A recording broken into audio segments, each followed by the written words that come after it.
Hey there folks, welcome to Spectrum Pulse. We talk about music, movies, art and culture, and this is Billboard Breakdown.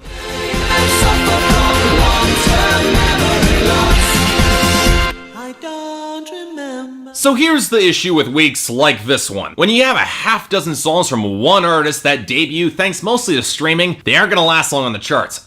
Sure, you might get a song or two that sticks around, but the majority they won't, no matter how good the songs might be. Such was the case this week with Kendrick Lamar, who lost all but one new song from the charts, and that one took a pretty big hit that we can only hope a boost from the newly released video will be able to save it from falling off. But unlike with Drake a while back, we don't have the new release from Big Sean to compensate for all that was lost, which leads to a backfill of old songs and new songs to fill the slot, along with our list of regularly scheduled debuts. In other words, it was a really busy week this week, and unfortunately, not exactly for the better, but we'll get to that. Hell, there was even more action than usual in the top 10. Well, okay, outside of the very top, that is. Of course, Uptown Funk by Mark Ronson and Bruno Mars is still at the top, but the significant thing is that as of this week, it has been at number 1 for 13 weeks, thus making it the biggest number 1 of the 2010s thus far. Sure, it's fading a little bit on airplay and sales, but it's still ruling streaming and YouTube, and it's not dying off as quickly as some of its peers. Now, does this mean it could have a chance at challenging the absolutely huge Mariah Carey Boyz II Men collaboration One Sweet Day, which held the number 1 for 16 weeks back in the mid-90s? Well, we'll have to see about that, but beneath that song, well, not a lot's really changed or is gonna challenge it. I mean, you got Sugar by Maroon 5 that holds steady at number 2, thanks to inching up in airplay and respectable sales, but at this point, it's just too far back to catch up even with Uptown Funk's slowing pace. The airplay that's there is just too big, and Ed Sheeran's Thinking Out Loud is even worse off. It's fading in airplay, and with only respectable stats across the board for that's keeping it from getting unseated. With that, I'm honestly a little bit surprised that Love Me Like You Do by Ellie Goulding at number 4 hasn't beaten Thinking Out Loud, thanks to some good YouTube and decent airplay gains. But again, it's a matter of the lead that Thinking Out Loud already has, especially in airplay. And it'll be a question of whether or not it fades fast enough to get whether or not it gets eclipsed. But beneath those songs,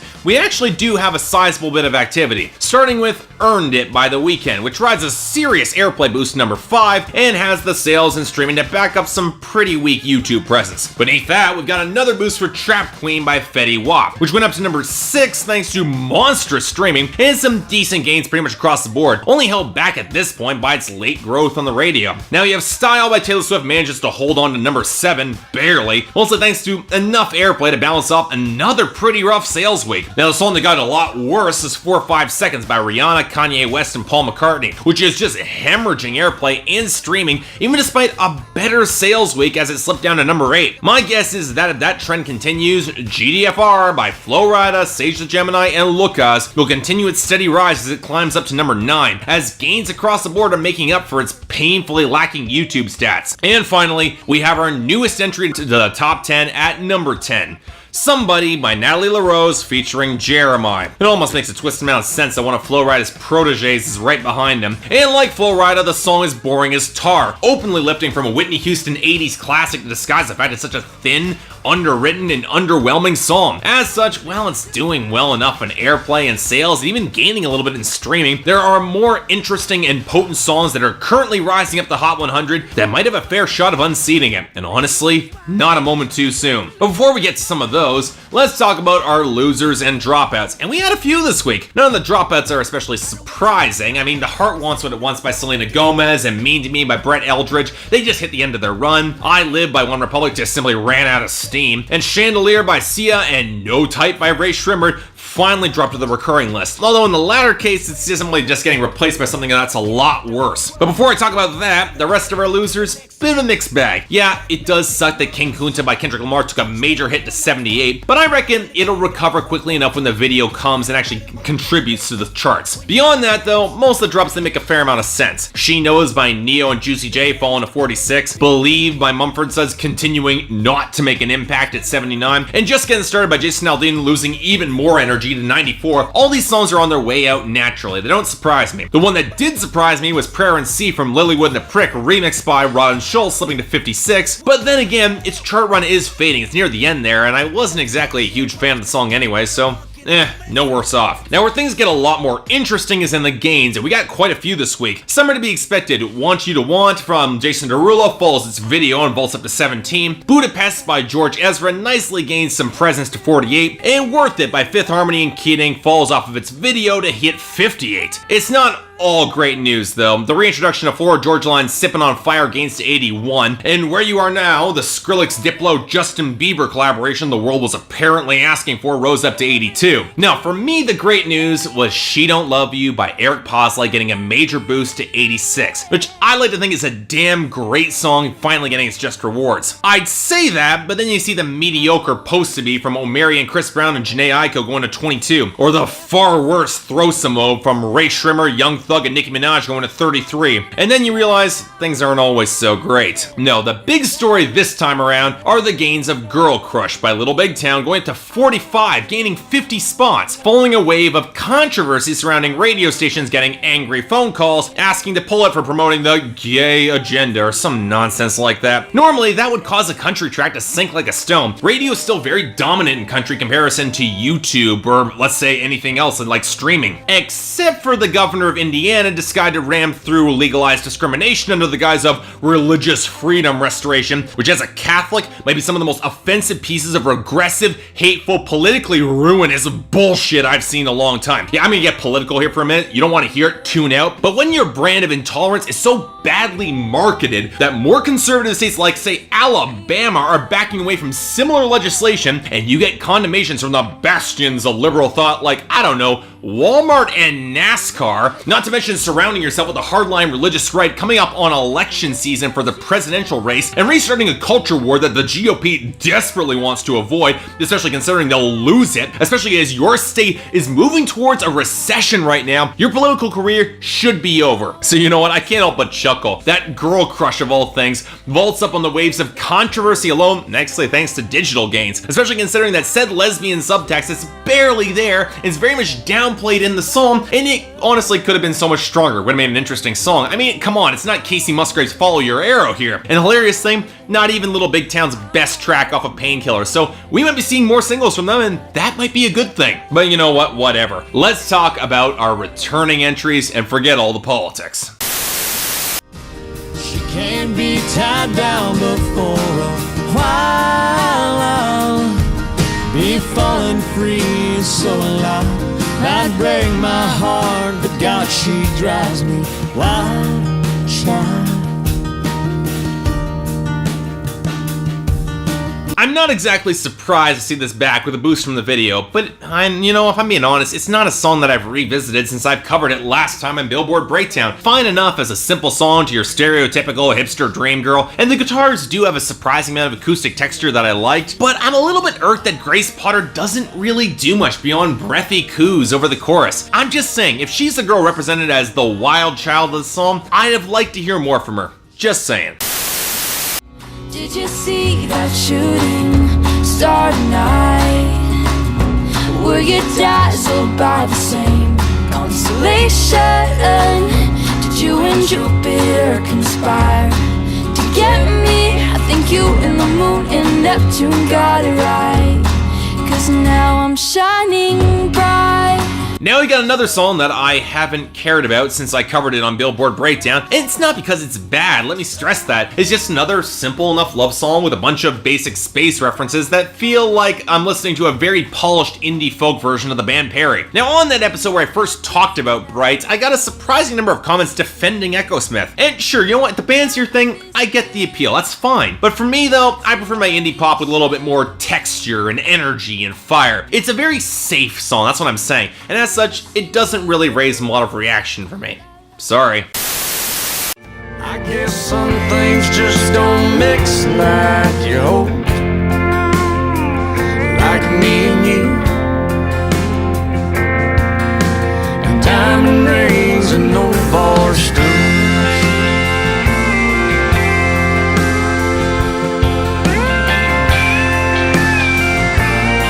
Not a lot to really say about this song either. Definitely the returning entries, it is my favorite, but that's more because of the moral ambiguity and swampy texture than Tim McGraw really stepping outside of his wheelhouse. I will say that I've come back to this song probably more than the others, but that's because it's a solid neo-traditional country song and that sort of thing tends to work for me. A little surprised that it is back though on the charts, but then again, Tim McGraw's always had a draw, so I guess I'm not that surprised it's on the Hot 100. I wish words were like little toy guns. No sting, no hurt, no one. Just a bang, bang, rolling off your tongue.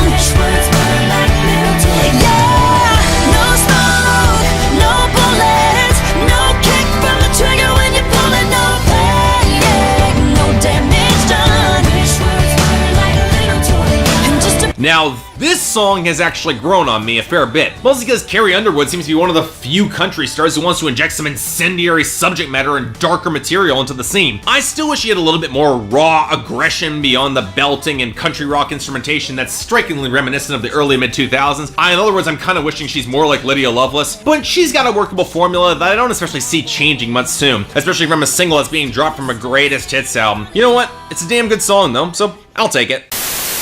And now for the rest of the list. In other words, these are all the songs that replaced Kendrick Lamar, so just keep that in mind. Number 100, Like a Wrecking Ball by Eric Church. Love you, baby, like a wrecking ball.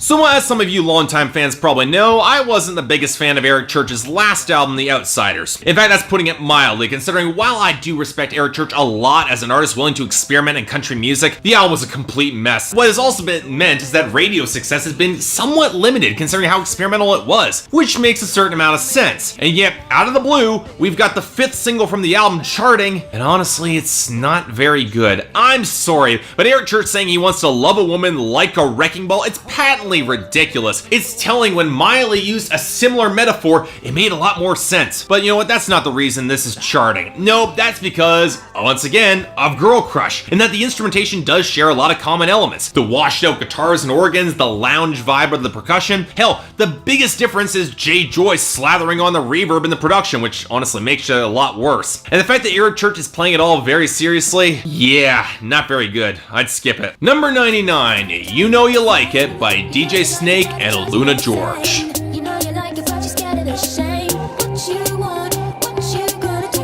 You know you like it, but it drives you insane. Only because you know that you wanna feel the same. You know you like it, but it drives you insane. What you want, what you gonna do? You know, I guess I shouldn't be surprised that DJ Snake wanted to follow up Turn Down for What, but I am surprised it took this long to get here, this time teaming up with English electronic duo AlunaGeorge. And like that song, I'm a little bit conflicted about this one. For as much as DJ Snake pulls from the trap influences and the pitch shifting, the addition of Aluna's vocals make the Purity Ring comparison painfully obvious. And while I don't mind the lyrics emphasizing assertion against impulse, it doesn't really have the same impact as Turn Down for What. Now, DJ Snake, he's not a bad producer, but that sort of song doesn't really play to this strengths, especially considering how thin the crescendo is here. It's got a good mellow mood I can appreciate in that sort of vibe, but it's not exactly a song I see sticking with me. That's all. Number 96, Love You Like That by Canaan Smith.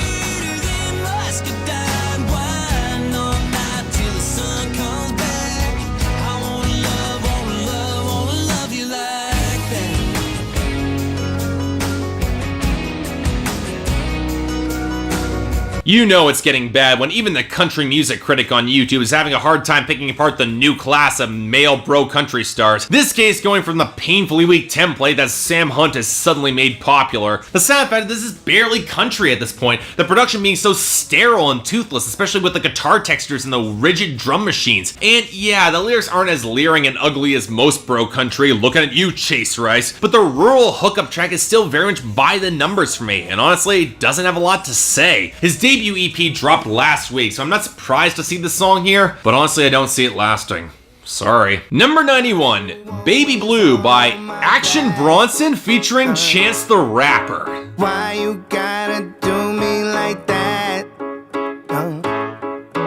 Why you gotta act like a when I'm with you?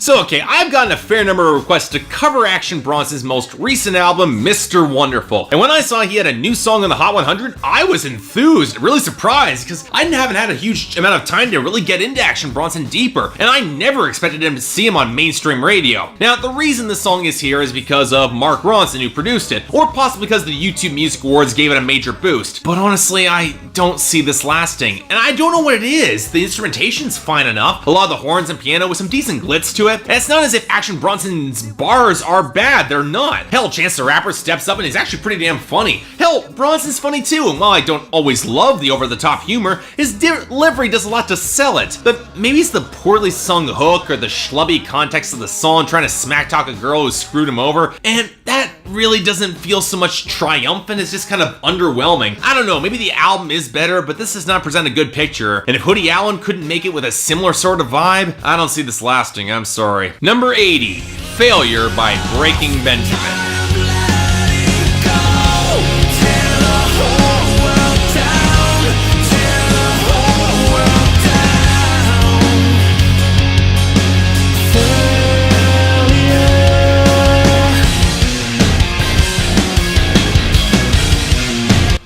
Okay, who the hell let this happen? Is this somehow 2002? Why is this here? For those of you who don't know, I never really had much of an angry white boy phase. I mean, I jumped pretty much straight from pop and hip hop to pretty much power metal. I never had the misfortune to listen to that many bands in this vein. And looking back on the rock charts from the 2000s, now I'm pretty glad for that, because most of those bands sucked. Anyway, Breaking Benjamin briefly hit it big in the mid-2000s. After their last record in 2009, they pretty much dropped off the face of the earth. To this day, I have no idea what audience they were after, because they weren't exactly as heavy or aggressive as some of their peers. They weren't as experimental as an act like Linkin Park became, and yet their guitar tone sounds like bad nu metal, and so did their lyrics. Now, to their credit, they had a solid frontman in Benjamin Burnley, so they're not Stained or Our Lady of Peace, but outside of their singles, I have never cared about this band. Well, for some ungodly reason, they dropped a new album this year, and this is the lead-off single. And unsurprisingly, it sounds like something that could have been dropped a decade ago, except with underweight drum machines, which is anything is that much worse. And sure, Burnley sounds fine enough on the song, but it's not like the lyrics rise above their pseudo-nihilistic attempt at an anthem. I'm sorry, but if I want rock music from that era that actually stood the test of the time, a band that's still releasing music that's good,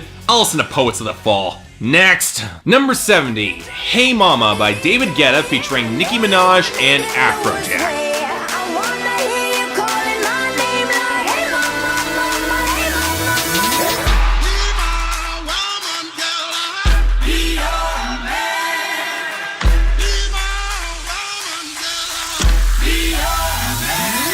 So when I reviewed Ludacris's comeback album, Ludaversal, a couple days ago, check out that album by the way, it's awesome. I commented that I was surprised that David Guetta had opted for more of a textured soul sound. Well, it's because it was such a far cry from his usual EDM material. Well, it turns out this is not a one-time thing, because his new collaboration with Nicki Minaj and Afrojack falls somewhere in the middle between his old and new styles. And it's one of those songs where I'm honestly really conflicted, because there are great moments. The instrumentation has a lot of clattering energy in the horns outside of a few points where the mix feels a little bit cluttered on the chorus. The sample, I will admit, is fantastic, and I don't mind the Jamaican feel of the song either. It's kind of nice. The problem comes in the lyrics and Nicki Minaj herself, because she does not belong on this track whatsoever. I'm sorry, but you should have Rihanna or something singing this, not Nicki, because we barely get any real rapping, and when we do, we find a lot of sloppy lyricism to fill up space and themes of domestication, where Nicki stays home to cook and clean. And I'm sorry, I don't buy that for a second. If that's what she wants, I'm not about to judge her for that, but Nicki built her career as a fire spitter, and on most of her bangers, she's more dominant than this. It just doesn't work for her given her persona, and that's the more I think about it, this song, I'm sorry, just kind of falls apart. Number 67, Trouble by Iggy Azalea featuring Jennifer Hudson. You seem like trouble to me. I can tell by the way that you lean and the way that you kiss your teeth, and you turn up so fresh and clean. Smells like trouble to me.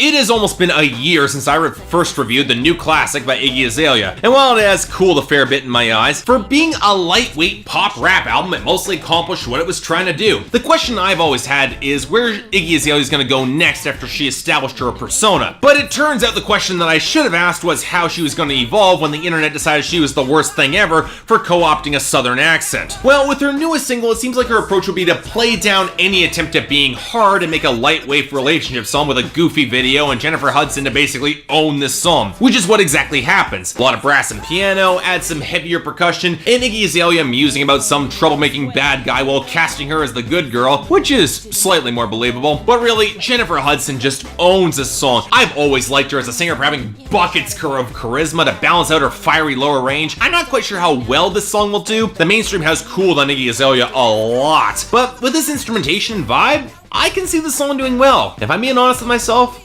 I'm not sure that's a bad thing. Number 66, El Perdon by Nicky Jam and Enrique Iglesias.